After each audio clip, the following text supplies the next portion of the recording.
Bismillahirrahmanirrahim. Assalamualaikum warahmatullahi wabarakatuh. Sebelumnya perkenalkan, nama saya Amar Mandi Lubis. Saya adalah mahasiswa PGSC School of Communication Paramadina yang ingin mempresentasikan UTS dari mata kuliah Komunikasi Pemerintahan dan Kelompok Masyarakat Sipil yang berjudul Ketika Live Dinonaktifkan, Analisis Komunikasi Krisis Pemerintah pada Kasus Ban Live TikTok di tengah tragedi demonstrasi driver ojek online 27 Agustus dengan teori dari Arsenault dan juga Sanders.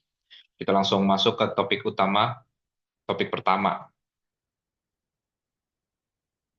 latar belakang kasus. Pada 27 Agustus, tragedi seorang driver ojek online yang terlindas kendaraan aparat memicu kemarahan publik dan memobilisasi spontan ribuan pengemudi.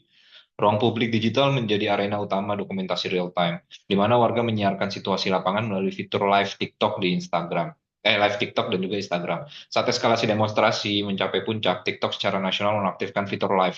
Timing ini menimbulkan kecurigaan publik dan membuka ruang spekulasi soal kontrol informasi. Pemerintah menyatakan bahwa penonaktifan live ini adalah kebijakan internal dari TikTok. Namun narasi ini tidak mampu menghentikan persepsi publik bahwa ada intervensi negara. Kondisi ini berujung pada krisis komunikasi, di mana pemerintah dituntut untuk menjelaskan, menenangkan publik, serta menjaga transportasi di tengah situasi sensitif yang penuh dengan ketidakpastian.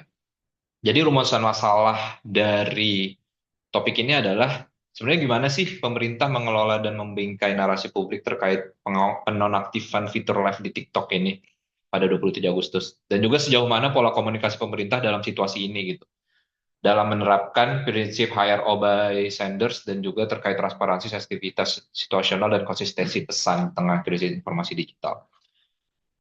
Dimana sebelum lanjut lebih jauh, di sini saya ingin menjelaskan tentang kronologinya nih. Gimana sih kronologinya? Jadi yang pertama itu ada kejadian ya, ada demonstrasi besar-besaran. Terus saat malam itu ada kejadian tragedi bahwasannya pada 27 Agustus itu ada seorang driver ojek online yang terlindas kendaraan aparat sampai meninggal dunia gitu. Dimana itu memicu banyak sekali kemarahan publik secara online. Baru setelah itu semakin marak lagi orang yang live demo gitu.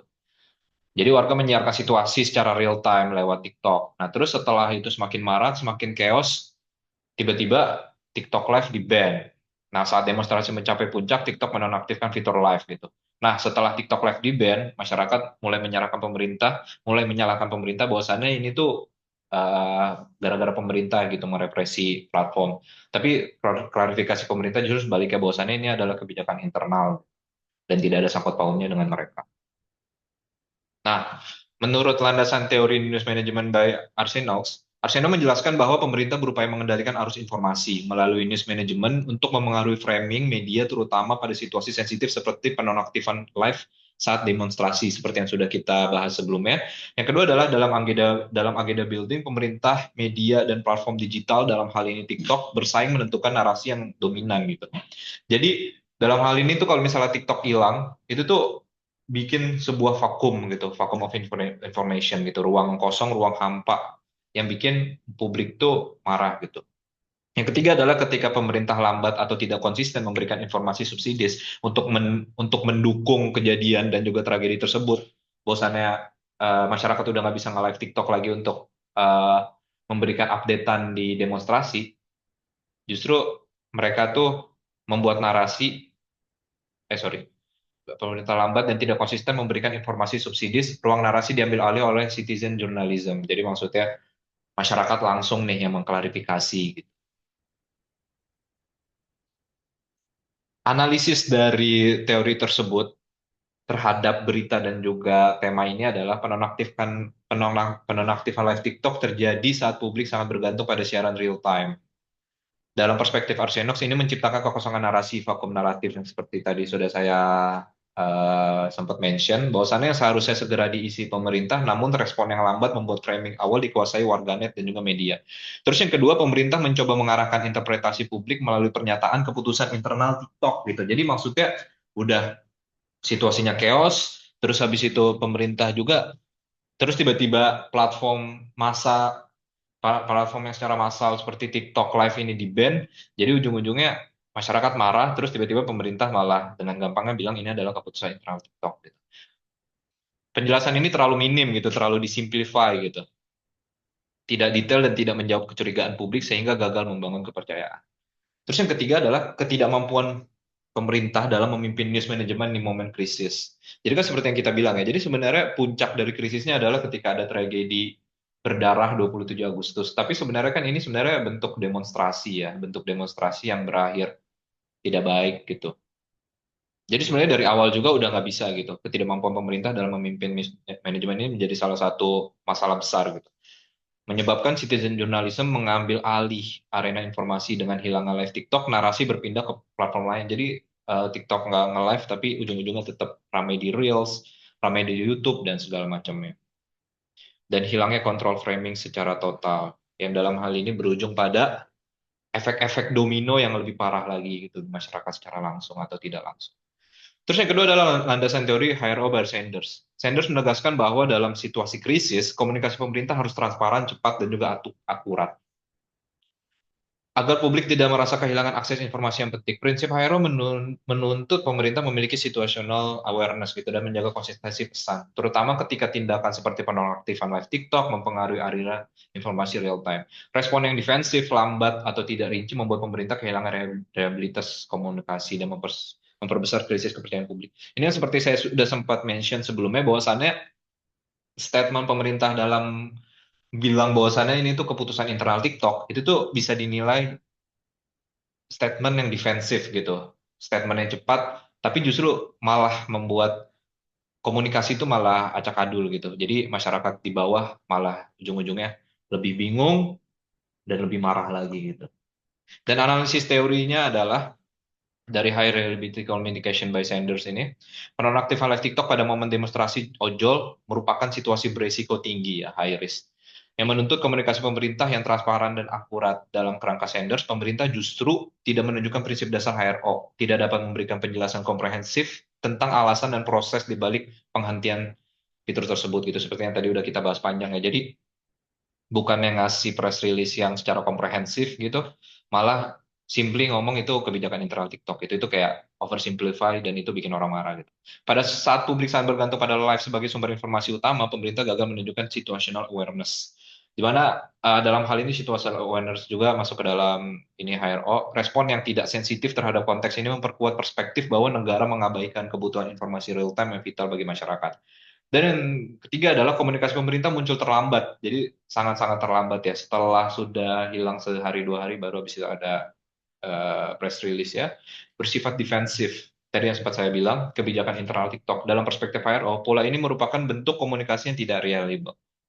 Karena tidak proaktif, tidak menjawab kekhawatiran publik, dan justru memperbesar krisis percayaan di ruang digital.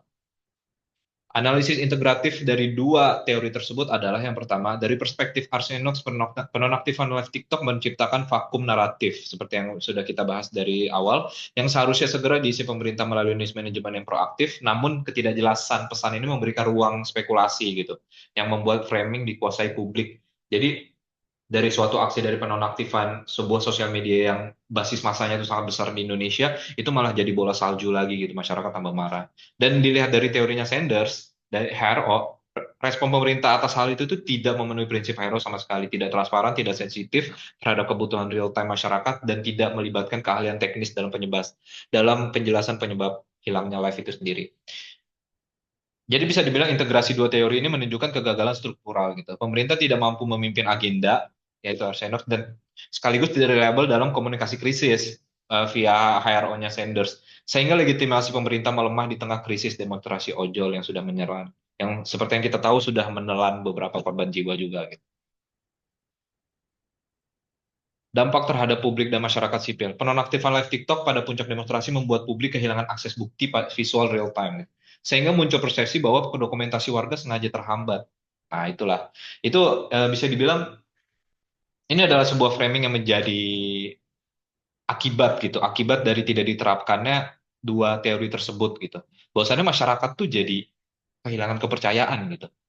Dan masyarakat tuh malah jadi ujung-ujungnya muncul persepsi bahwa dokumentasi warga tuh sengaja dihambat karena kepercayaan kepada aparat itu sedang turun gitu.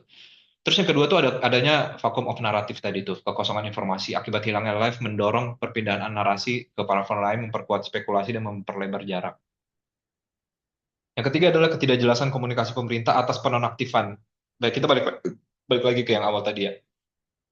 Melalui runtutan kronologi tadi, di akhir juga pemerintah tidak bisa mengklarifikasi secara clarity gitu, tidak bisa memberikan klarifikasi yang membuat orang tuh ini kenapa sih gitu di ban gitu.